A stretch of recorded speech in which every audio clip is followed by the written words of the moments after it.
Welcome to Books on Air, the podcast you don't want to miss because you never know who's going to be here. You're about to get a sneak peek at what goes on behind the scenes with authors. We'll find out their secret recipe for creating a book.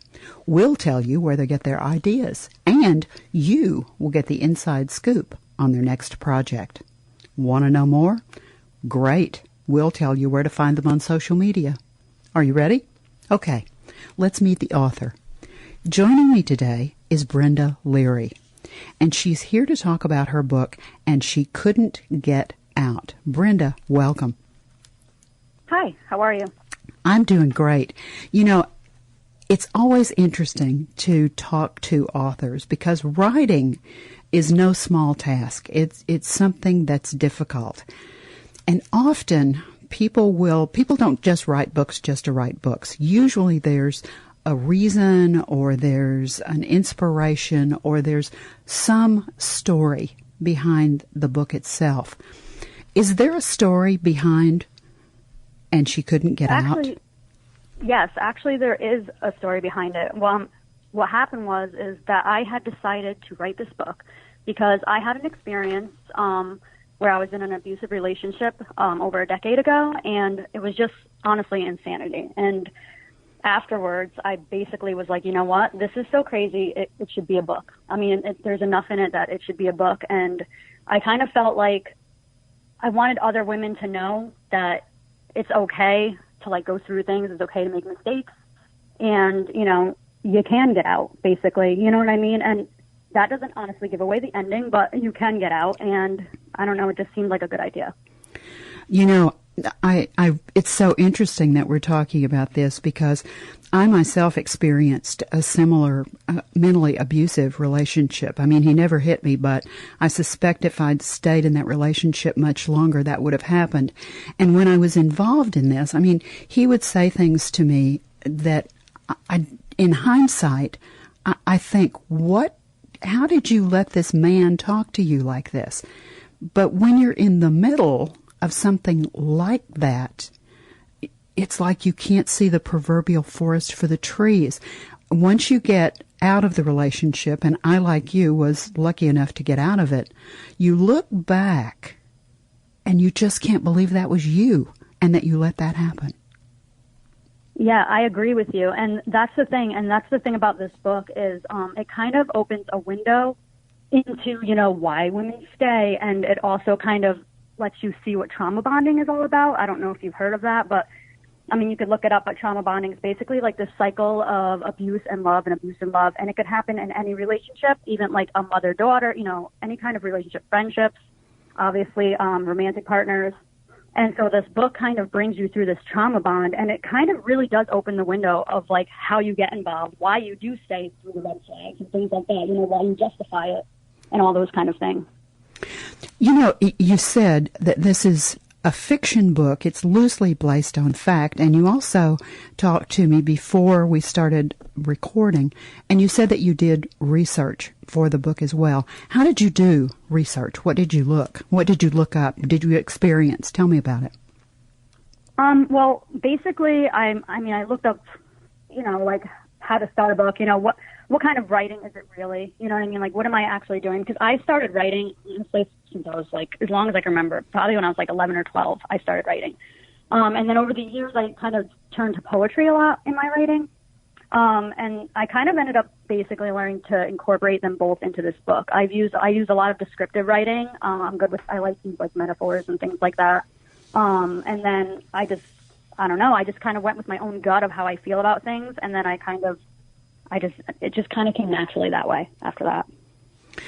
I love it that you've been writing for a long time. I think often that's exactly the case, that authors will write what they know, which is exactly what you did. You went through an experience, and then hindsight said, Brenda, write a book. And I think that happens to people. And did you, as you went through the experience of writing, did you learn anything new about yourself? Often when people write books, especially books like this, they learn things about themselves that they had not thought about before, or some insight will happen just as a result of the creative experience? I did learn something about myself, and what I learned was forgive myself of my mistakes, forgive myself of the things I just couldn't know at that time when I was in it. I grew up a lot. Just writing the book actually made me grow up a lot even. I mean, the experience itself made me grow, but writing the book really it put it all together, like seeing it from the outside. Like I said, it's loosely based on facts, so it's not like, verbatim word for word, but still, I learned to forgive myself. I learned that we're all human, and, we all are just living this life, and whether it's good or bad, it's all experience, and so I don't regret any of it. And it was nice for me to learn that, because I beat myself up for years thinking about, like, the things that people always say, like, why did you stay? Why wouldn't you leave after this happened or that happened? But when I was writing it all down and rereading it, and I'm like, no, you have to forgive yourself, for living your life, for experiencing things, because you don't learn without making mistakes. No, you're absolutely right. I want to go back to the poetry.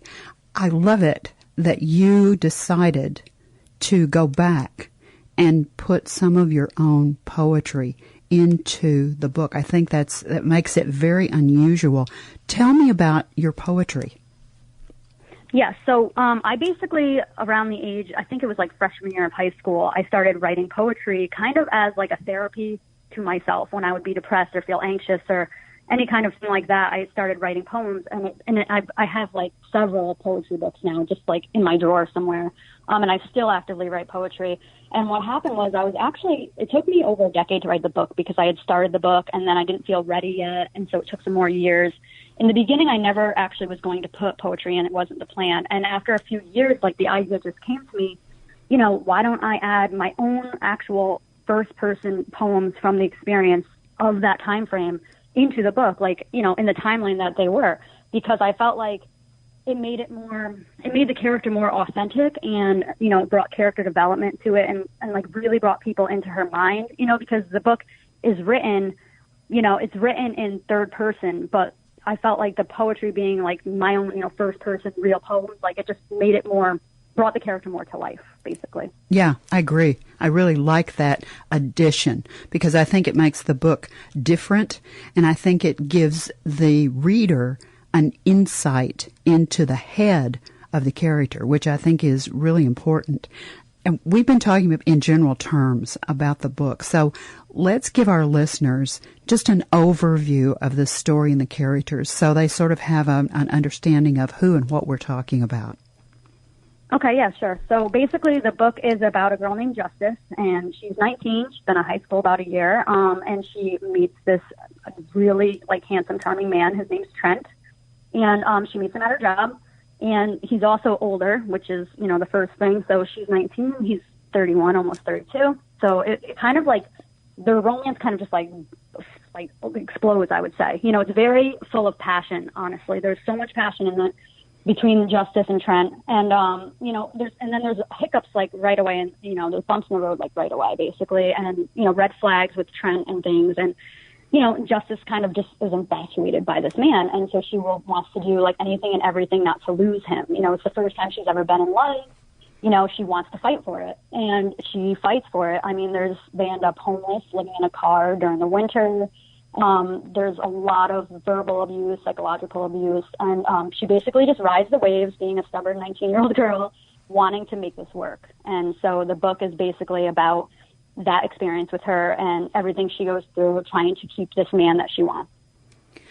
Did you have a target audience in mind when you were writing the book?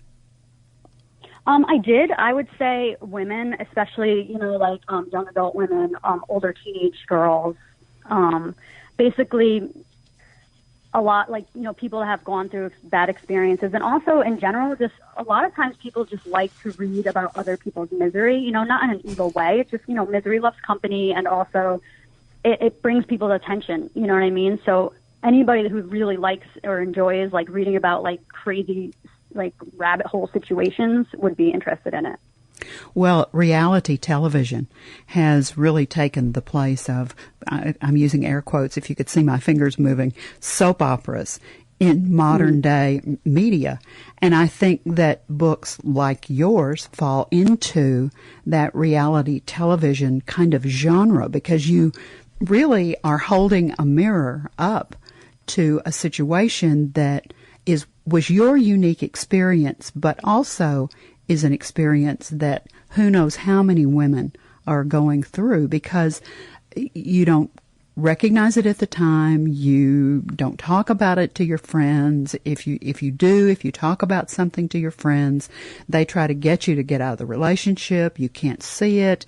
I mean, I think you're really holding a wonderful mirror up to society for a situation that is who knows how prevalent, right? I agree with that. Yes, it's a very real situation, and you're right. People get afraid to talk about it because, and honestly, after I had close friends and family members who had read my book and then come to me in tears, like, we knew it was bad. We didn't know it was that bad. We should have got you out of there. And I told them, I would have never left, and no woman will until they are ready, and that is fine, And even if there's women that are in this situation right now, like, knowing that they're not alone and that, like, there's people that do understand their situation and don't judge them, I think that really helps. Yeah, I agree. And sometimes it's that there's a seminal event that will occur or it did for me, that made me lift my head up and go, what? And just run. Just go the other way and say, this is over. No more. I'm through. Yeah. You basically, once you learn to love yourself enough, because I do feel like people, they fall for who they think they deserve. And until you feel like you deserve better, you're not going to be ready. Oh, I think this is so important. I know that our listeners now are saying to themselves, okay, now where can we find the book? I go to Amazon to make sure that the books are there and that everything works. So I went to Amazon this morning and looked at your book on the website. And so let me give your name and the title of the book so they can find it. If you go to the Amazon website, there's a big search feature right there at the very top. All you have to do is put in the name of Brenda's book, And She Couldn't Get Out. I'm going to just correct you right there, actually, sure. Because it's not couldn't, it's and she can't get out. She can't get out. Thank you because I have couldn't. Oh, dear. Incorrect title. Sorry, and I found it anyway. How about that? Oh, that's good. Yeah, I know. And She Can't Get Out by Brenda, Brenda, Leary, Leary. And if you just put that in the search feature and click on it, the book comes right up. And in the upper right-hand corner, it says, Open Here. If you'll click on Open Here, there's a really, really nice excerpt that just draws you right into the book. And the very first page, the very first thing that you will see when you start to scroll down through the excerpt is a poem by Brenda. So take a minute, stop, and read the poem. It's really, I almost pulled it out to read. I thought it was so compelling and so well done. That's the main source of the book. Is that right? Yes, that's correct. Now, you're doing some social media. I know you have an author page on Facebook. Let's tell our listeners where they can find you on Facebook. Yeah, so if you would just, go into their Facebook search and you would just look up my name, which is Brenda Leary, and, Leary, and then hyphen author. And that's how you would find me. And what will they find on your Facebook page, Brenda? So on my Facebook page, obviously there's a picture of me, obviously, but there's excerpts from the book. There is like little pictures with like quotes from the book.